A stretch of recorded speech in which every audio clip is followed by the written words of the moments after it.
Oh, silly me. I was trying to text you instead of just telling you that this video is all about verbal communication and how the art of speaking has greatly diminished since these things got stuck in our hands.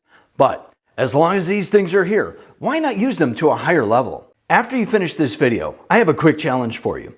Instead of typing out your next text, use your voice and send a recorded message instead. If you find it difficult to find the right words to say and keep deleting and re-recording, don't feel bad. That just means you might want to brush up on your verbal communication skills. Starting right now.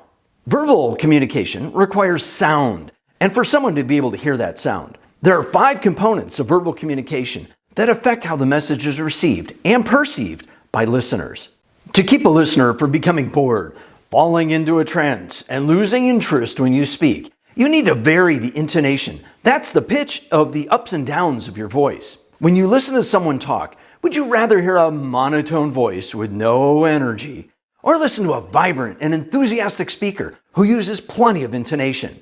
Well, that's a personal preference, and it does depend on the situation. As a presenter, start thinking of your voice as a musical instrument that has a wide range of notes that can create a unique experience for your listeners.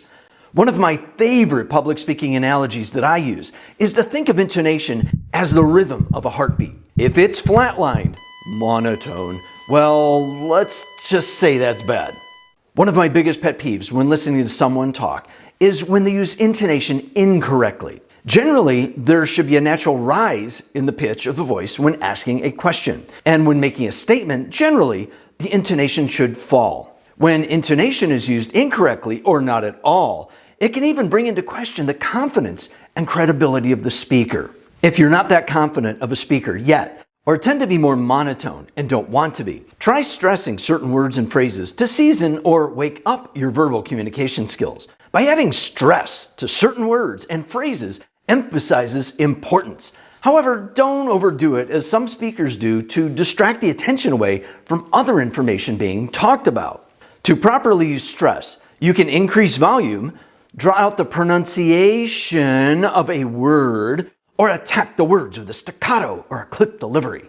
You can also lengthen the time it takes to finish a word, but be careful not to speed up or slow down the overall pace of your speech. Start listening more carefully to how and why people greatly increase the pace of their speech. The increased pace could be that they're simply nervous, or they may be trying to prevent you from interrupting. Or it could be to quickly pass information along, and depending on the situation, this can be good or bad. When we're happy and excited or nervous, we tend to speed up our pace of speech. And when we're sad or bored, we do tend to slow down.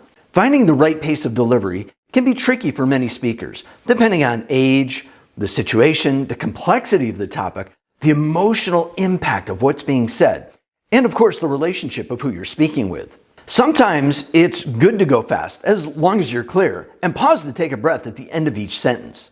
Speaking of pausing, if you can take just a moment to let me know if you think that I'm doing a decent job on how you can keep working towards mastering your communication skills, tap that thumbs up and consider subscribing to my channel to keep growing our skills together.